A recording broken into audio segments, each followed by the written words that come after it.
నమస్తే welcome to our channel. ప్రస్తుతం మనతో జ్యోతిష్య వాస్తు నిపుణులు ప్రవీణ్ కుమార్ శర్మ గారు ఉన్నారు. వారితో మాట్లాడదాం. నమస్తే అండి. నమస్తే అండి. నార్మల్ గా చూసుకుంటే గ్రూప్ ప్రవేశాలకి పెళ్ళిళ్ళకి ముహూర్తాలు పెట్టుకుంటారండి. అది ఉండాలి కూడా, అందరూ చేసేదే. కానీ ఈ మధ్య కాలంలో డెలివరీస్కి అంటే సిజేరియన్ అయినా సరే ముహూర్తం పెట్టుకుని ఈ టైంకే మా బిడ్డ పుట్టాలి అనుకుంటే నిజంగా ఆ బిడ్డ ఆ జాతక ప్రభావం వర్తిస్తుందా? మనం బలవంతంగా పెట్టిన ముహూర్తం కదా, ఈ టైం బాగుంది కాబట్టి ఈ టైంలో డెలివరీ చేసేయండి అంటారు. డాక్టర్స్ కూడా దానికే ప్రిఫరెన్స్ ఇస్తున్నారు. మనం అడగంగానే చేసేస్తున్నారు వాళ్ళు కూడా, సిజేరియన్స్ ఎక్కువగా జరుగుతున్నాయి కాబట్టి. అసలు అప్పుడు ఆ వ్యక్తి మీద ఆ జాతక ప్రభావం ఉంటుందా అనేది ఒకటి. రెండు, ఈ మధ్య వివాహ పొంతన చూసుకుంటే పాయింట్స్ కుదరట్లేదు. అన్ని బాగున్నాయి కానీ జాతకంలో ఏవో 2 పాయింట్స్ కుదరలేదు, అందుకని క్యాన్సిల్ చేసేసాము. లేకపోతే పాయింట్స్ కి చాలా ఎక్కువ ఇంపార్టెన్స్ ఇస్తున్నారు. అంత ఇంపార్టెన్స్ ఇవ్వాల్సిన అవసరం ఉందంటారా? జై శ్రీరామ్. మనకి ముహూర్త విషయానికి వస్తే ముహూర్త బలం చాలా గొప్పది. ముహూర్తాలు ప్రతి విషయానికి ముహూర్తాలు అవసరమే. కాకపోతే ముహూర్తం పెట్టుకొని చేసే కార్యక్రమాలు కొన్ని ఉంటాయి. ఈ మీరు అన్నట్లుగా గృహప్రవేశాలు కానివ్వండి, వివాహాలు కానివ్వండి, ఉపనయనాలు కానివ్వండి, శంకుస్థాపనలు, ఇవన్నీ కొన్ని ముహూర్తాలకు సంబంధించి చేసుకునేవి. ఇక తర్వాత ఈ డెలివరీ విషయానికి వస్తే పూర్వకాలంలో ఆపరేషన్లు అనేది లేదు, చాలా తక్కువ. 99% నార్మల్ అవేవి, 1% మాత్రం అక్కడ గ్రామంలో నుంచి వేరే ఊరికి ఆసుపత్రిలో తీసుకెళ్లి చేసేవాళ్ళు అనమాట. అయితే ఇప్పుడు వస్తున్న కాలంలో అన్ని 99% ఆపరేషన్ వస్తున్నాయి, 1% మాత్రమే నార్మల్ డెలివరీ అవుతున్నాయి. అవుతున్నప్పటికీ కూడా ఈ ముహూర్తం పెట్టుకొని ఈ సమయంలో పుట్టాలి, ఈ సమయంలో చేయాలి అని చెప్పి అనుకుంటూ ఉంటారు. దానివల్ల ఫలితం ఏమీ ఉండదు. మనకి పుత్రులు గాని కుమార్తెలు గాని పుడుతున్నారు అంటే పూర్వజన్మలో చేసుకున్న సుకృత దుష్కృతాలు, అలాగనే రుణాన్ని బట్టి రుణానుబంధ రూపేణ పశుపత్ని సుతాలయ, మనకి పత్ని గాని అలాగనే పుత్రులు గాని మన దగ్గర ఉండే జంతువులు గాని ఇవన్నీ కూడా పూర్వజన్మ దీన్ని బట్టి వస్తాయి అనమాట. అయినప్పుడు మనం ఒక ముహూర్తం చూసుకొని లేదా ఈ సమయం నుంచి ఈ సమయం బాగుంటుంది అని చెప్పి వాళ్ళతోటి ఆపరేషన్ చేయించినా కానీ ఎటువంటి ఫలితాలు ఉండవు. మనం చూసుకుంటే ఒకే సమయంలో 2 కవలలు పుడతారు, వాళ్ళిద్దరి జాతకాలు ఒకే రకంగా ఉండవు. ఒక్క నిమిషం మారుతుంది, ఆ నిమిషం వల్ల లగ్నం మారదు, నక్షత్రాలు మారవు, తిథులు మారవు, ఏవి మారవు, కానీ ఇద్దరు ఒకేలా ఉండరు. ఎందువల్ల? వాళ్ళు చేసుకున్న దాని వల్ల, పూర్వజన్మలో చేసుకున్న దాని వల్ల. అయితే ఇప్పుడు ఈ ముహూర్తాల విషయానికి వస్తే దీని గురించి ఒక చిన్న కథ చెప్పుకుందాం.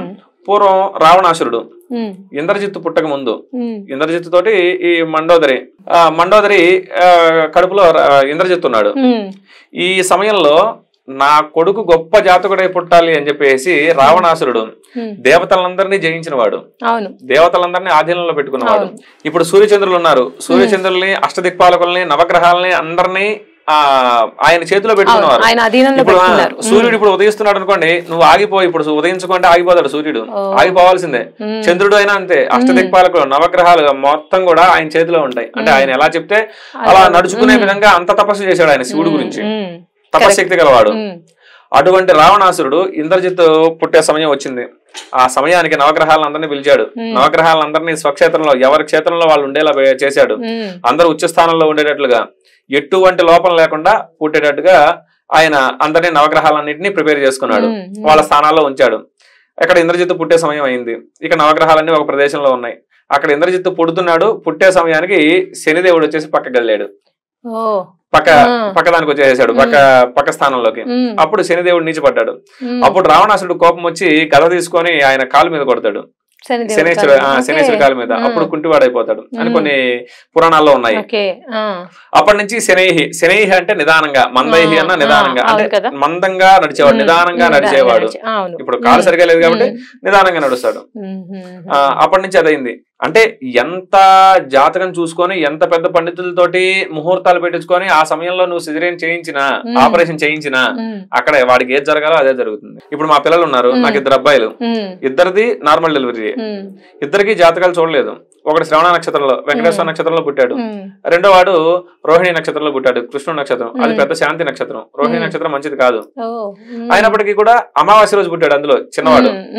అయినా పెద్దవాడి కంటే చిన్నవాడు యాక్టివ్ గా ఉంటాడు, ఇంకా అందంగా కళగా ఉంటాడు. చదువు అంతా కూడా ఇద్దరు చాలా బాగా చదువుతారు. సో దీని గురించి తెలుసుకోవాల్సింది ఏంటంటే మనం చేసుకున్న పుణ్యాలని మనం చేసుకున్న దానాలని బట్టి పిల్లలు పుడతారు తప్ప వాడు చేసుకున్న పూర్వజన్మలో చేసుకున్న శుక్ర దుష్కృతాలు పుడతాడు తప్ప మనం ఈ ముహూర్తాలు ఈ జాతకాలు ఇవి ఎంత చూపించి పెట్టినప్పటికీ కూడా మనం ఈ ముహూర్తాల వల్ల పెద్దగా ఉపయోగం ఉండదు. వాళ్ళు చేసుకున్న దాన్ని బట్టే పుడతారనమాట, ఎంత చేసినప్పటికీ ఎంత చూసినప్పటికీ కూడా. ఇక తర్వాత వివాహ పొంతన విషయానికి వస్తే మీరు ఒక 40-50 సంవత్సరాలు వెనక్కి వెళ్ళండి. వెళితే మన అమ్మ నాన్నకు గాని లేదా తాతలకు గాని లేదా నాయనమ్మలకు గాని అమ్మమ్మలకు గాని వీళ్ళు జాతకాలు ఏవి చూసుకోరు. పూర్వం ఎలా ఉండేదంటే దేవతా కళ్యాణాలు గాని ఈ మనుషుల వివాహాలు గాని ముందు అమ్మాయికి అబ్బాయికి పెళ్లి చూపులు ఉండవు. ఇటు పెద్దవాళ్ళు వెళ్తారు, వీళ్ళ వంశం ఎలాంటిది, వీళ్ళ 7 తరాలు ఎలా ఉంది, తర్వాత ఇటు వాళ్ళు వస్తారు, ఈ అబ్బాయి వంశం ఎట్లాంటిది, ఈ అబ్బాయి ఎలాంటి వాడు, వాళ్ళ తాత ముత్తాతలు ఎలా బతికారు అనేది చూసుకుంటారు. చూసుకున్న తర్వాత ఎంగేజ్మెంట్ అనేది లేదు, నిశ్చితార్థం అనేది లేదు, లగ్న పత్రిక రాసుకోవడం ఉంటుంది. ఆ లగ్న పత్రిక రాసుకునే సమయంలో వీళ్ళిద్దరూ మార్చుకుంటారు. అప్పుడు కూడా అబ్బాయి అమ్మాయితో పని ఉండదు. ఈ వీళ్ళు పెద్దవాళ్ళు వియంకుల వాళ్ళు ఆ తాంబూలాలు మార్చుకుంటారు. పెళ్లి సమయానికి వచ్చేసరికి ముహూర్తం సమయానికి సుముహూర్తం సమయానికి తెర అడ్డం పెట్టి ఉంచితే జీలకర్ర బెల్లం ఒకళ్ళ శిరస్సు మీద ఒకళ్ళు పెట్టుకుంటారు. అప్పుడు తెర అడ్డం పెడితే వాళ్ళ కళలోకి వాళ్ళు ఇద్దరు చూసుకోవడం వల్ల పరస్పరం ఉన్నన్ని రోజులు కూడా అన్యోన్య దాంపత్యంగా మనస్పర్ధలు ఏవి లేకుండా బ్రతికి ఉన్నంత కాలం కూడా కలిసి ఉంటారు అనమాట. ఇప్పుడు అలా కాదు, ముందుగానే ఫోన్లు మాట్లాడుకోవటం, కలుసుకోవటం, లేదా ఈ సోషల్ మీడియా ద్వారా ఈ మ్యాట్రిమోనియల్ ద్వారా కలుసుకోవడం, లేదా వాళ్ళ ఇష్టాలు తెలుసుకోవడం, అన్ని తెలుసుకొని అన్ని చేసినప్పటికీ కూడా ఇప్పుడు దేనికి కలిసి ఉండటం లేదు అంటే ఈ ముహూర్త బలానికి ముహూర్తానికి ఇంపార్టెన్స్ ఇవ్వట్లేదు. 10 నిమిషాల ముందు వచ్చేసి ముహూర్తం సమయమైంది జీలకర్ర బెల్లం పెట్టండి అంటారు. అంటే ముందు జరగాల్సిన తంతంతా జరగకుండా ఈ జీలకర్ర బెల్లం పెట్టడం వల్ల అది అయ్యే పని కాదు. ఆ దోషం కొంత ఉంటుంది. కొంత మంత్రాలకి ప్రాధాన్యత ఇవ్వట్లేదు, కెమెరా ఫోటోగ్రాఫర్స్ కి వాటికి వీటికి ఎక్కువ అవన్నీ చేస్తున్నా అయినప్పటికీ కూడా లేదు అంటే మంత్రాలకి ప్రాధాన్యత ఇవ్వట్లేదు. దాని తర్వాత ఇద్దరు పూర్వం ఏంటంటే ఒకళ్ళ కోపం వస్తే ఒకళ్ళు తగ్గేవాళ్ళు, అది మగవారైనా గానీ ఆడవారైనా గానీ సర్దుకుపోయే మనస్తత్వం ఎక్కువగా ఉండేది. ఇప్పుడు ఏంటి అంటే నువ్వు సంపాదిస్తున్నావు, నేను సంపాదిస్తున్నా, నీకంటే నేనేం తక్కువ, ఇద్దరం ఒకటైనప్పుడు నేను నీ మాట ఎందుకు వినాలి, నేను చెప్పింది నువ్వు వినాలి, నువ్వు చెప్పింది నేను వినాలి. ఇద్దరే కోపం వస్తే ఇద్దరు కొట్టుకుంటారు, విడాకులు. సర్దుకుపోమని చెప్పేవాళ్ళు కూడా లేరు ఇప్పుడు. అమ్మాయి తల్లిదండ్రులైనా అబ్బాయి తల్లిదండ్రులైనా అప్పట్లో పెద్దవాళ్ళు అంటే ఏదైనా ఒక సమస్య చెప్తే లేదురా ఇది అని పరిష్కరించేవాళ్ళు, సర్ది చెప్పి వాళ్ళు కలపడానికి ప్రయత్నం చేసేవాళ్ళు. ఇప్పుడు అలా కాదు, నీకే తక్కువ, నువ్వు వచ్చేసే నేను రాణిలాగా పెంచానంటారు. ఆ రాణి అనేది ఇక్కడ ఉండాలి, అత్తగారింట్లో ఉండాలి రాణిలాగా. అలాగా మనం ఈ పొంతన అనేది ఎంత చూసినప్పటికీ కూడా ప్రేమ వివాహాలైనా కానీ ప్రేమ వివాహాలకి జాతకాలు చూసే పని లేదు, ఆ తర్వాత వీడియోలో చెప్పుకుందాం. అయితే ఈ ఎంత జాతకాలు మనకి 18 నుంచి 36 పాయింట్స్ కలవాలి. ఈ 18 పైన ఎన్ని పాయింట్స్ కలిసినా కానీ వివాహానికి యోగ్యత ఉంటుందన్నమాట. ఈ గణాలు, గ్రహమైత్రి ఇవన్నీ కూడా కలవాలి. ఈ ఎంత కలిసినప్పటికీ కూడా ఇద్దరి మనస్సులు కలిస్తేనే ఈ జీవితం అనేది ఉంటుంది. అయితే జాతకం కుదరకపోయినా, గ్రహమైత్రి కలవకపోయినా, లేదా పాయింట్స్ తక్కువ వచ్చినా గానీ ఇద్దరి మధ్య ఒక అవగాహన, ఆలోచన, మనస్సులు ఇవన్నీ కలిసాయంటే చేసుకోవచ్చు. దాని గురించి పెద్దగా పట్టించుకునే పని అవసరం లేదు. ఇప్పుడు 36 పాయింట్స్ 30 పాయింట్స్ వచ్చినా గానీ వచ్చి మహావైభవంగా పెళ్లి చేశారు, చేస్తే వాళ్ళిద్దరికి సఖ్యత లేదనుకోండి, ముందు మనస్సు ముఖ్యం. అవేవి లేకుండా నాకు వివాహం జరిగేటప్పుడు అన్ని కలిసాయి కానీ ఇప్పుడు మా ఇద్దరికి గొడవలు వస్తున్నాయి, జాతకం బాగాలేదనుకోండి, అదొక భ్రమ అంతే. ఇప్పుడు సంవత్సరం రోజులు కలిసి ఉన్నప్పుడు ఈ గ్రహాలు ఏం చేయలేనప్పుడు ఈ సంవత్సరం అయిన తర్వాత ఈ గ్రహాల మీద తోసేయటం దేనికి?